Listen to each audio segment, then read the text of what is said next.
আজকের এই ভিডিওতে আমরা দেখাবো বাংলা শিক্ষা পোর্টালের যে মূল ওয়েবসাইটটি তার সঙ্গে কিন্তু আরও বেশ কয়েকটা কাজ জড়িত থাকে, যেমন Utsashree, ISMS, scholarship, marks entry সবটাই রয়েছে। এই বাংলা শিক্ষা পোর্টালের যে মেন ডোমেন তার অ্যাড্রেস কিন্তু চেঞ্জ হয়েছে।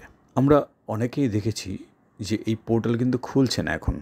যারা বিদ্যালয় শিক্ষার সঙ্গে যুক্ত আছেন তারা জানেন যে এই পোর্টালটি তাদের নিয়মিত ব্যবহার করতে হয়, নানা কাজে লাগে। বিশেষ করে বাংলা শিক্ষা পোর্টালের যে মূল ওয়েবসাইটটি তার সঙ্গে আরও বেশ 3-4টি সাইট লিঙ্ক করা থাকে। তো একটি ওয়েবসাইটের যদি মূল ওয়েবসাইটটি না খোলে তাহলে বাকি লিঙ্কগুলো কিছুই পাওয়া যাবে না। এই সমস্যাটা কেন হচ্ছে সেই নিয়ে আজকে আলোচনা করব। একটি অর্ডারের কপি আপনাদের শেয়ার করব। অর্ডারটি ইস্যু করা হয়েছিল 30শে June 2025। Order number 471-SC/G DAC-250-9/16/2025/ECC-DAC। এই যে অর্ডার নাম্বারটি বললাম, এই অর্ডার নাম্বারটি ইস্যু করা হয়েছিল 30শে জুন 2025। শুরুতে যেটা বলছিলাম যে এই মূল ওয়েবসাইটটি কিন্তু খুলছে না এবং এই সমস্যার সমাধান কিভাবে হবে তা আজকে বলে দেব। আগে যে ওয়েবসাইটটি ছিল সেই ওয়েবসাইটের অ্যাড্রেসটা পরিবর্তন করা হয়েছে। এবার দেখে নেব নতুন অ্যাড্রেস কী হয়েছে, পুরনোটাই বাকি ছিল।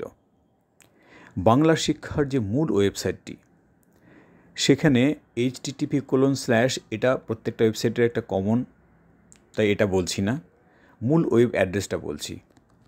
আগে যে সাইটটা ছিল বাংলা শিক্ষা পোর্টালের মূল ওয়েবসাইট সেটা ছিল banglasikha.gov.in। এই gov.in হচ্ছে সেন্ট্রাল গভর্নমেন্টের একটি সার্ভার, যেখানে থেকে এই অ্যাপ্লিকেশনটা রান করা হতো। কিন্তু নতুন একটি অ্যাড্রেস তৈরি করা হয়েছে, যেখানে একটি সাবডোমেন তৈরি করা হয়েছে, যেটাকে বলতে পারেন, আরও যদি টেকনিক্যাল ভাষায় বলি এটাকে বলা হয় সাবডোমেন। নতুন অ্যাড্রেসে banglasikha.wb.gov.in, মানে আগের যে ওয়েবসাইটের অ্যাড্রেসটা ছিল banglasikha.gov.in, এই জিওভি এবং বাংলা শিক্ষার এর মাঝখানে ঢুকেছে WB. এটা নতুন করে অ্যাড হয়েছে। অর্থাৎ সেন্ট্রাল গভর্নমেন্টের যে সার্ভার ছিল সেখান থেকে একটা সাবডোমেন তৈরি করা হয়েছে, করে এনআইসি সার্ভারেই একটা অন্য অ্যাড্রেস তৈরি করা হয়েছে, যেখান থেকে সমস্ত অ্যাপগুলো চালানো হবে বা অ্যাপ্লিকেশনটা চলবে। তাহলে পুরনো অ্যাড্রেস ছিল banglasikha.gov.in, নতুন অ্যাড্রেসটা হয়েছে banglasikha.gov.in এর পরিবর্তে banglasikha.wb। আবার বলছি, banglasikha.wb.gov.in।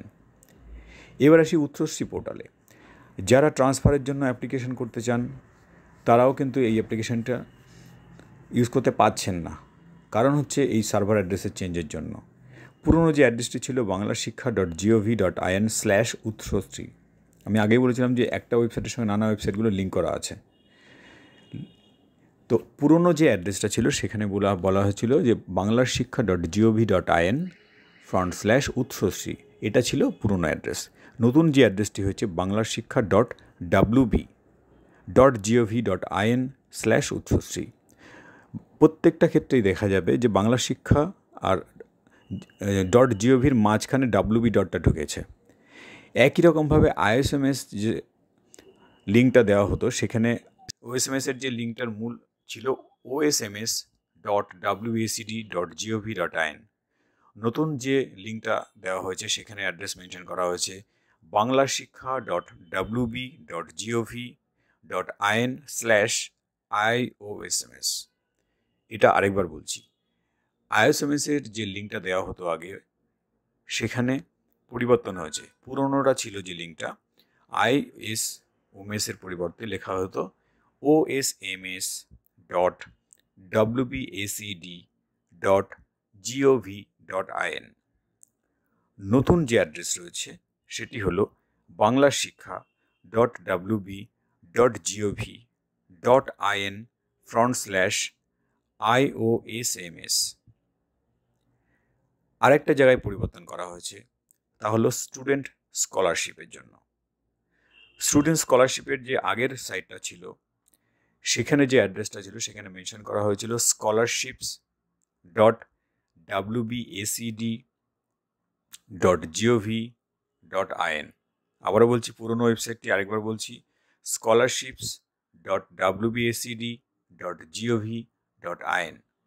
নতুন যে ওয়েবসাইটটি করা হয়েছে সেখানে অ্যাড্রেসটা বলি, banglasikha.wb.gov.in/scholarships।